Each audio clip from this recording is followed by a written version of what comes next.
Adding a payment method to your Weebly website is essential for accepting payments online, whether for products, services, or donations. Here's how to do it.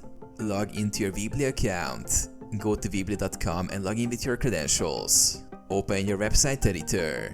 From the dashboard, select the site you want to add the payment method to, then click Edit Site. Navigate to the online store settings. In the editor, click on the Store tab at the top of the page to access the e-commerce settings. Go to Payment Settings. Under the Store settings, click Payments. You'll be directed to the page where you can set up payment processors. Select a payment provider. Weebly integrates with various payment providers like PayPal, Stripe, and Square. Choose the payment provider you prefer.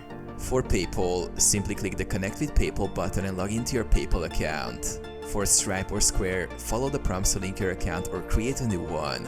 Save changes. Once you've connected your payment provider, click Save to apply the changes.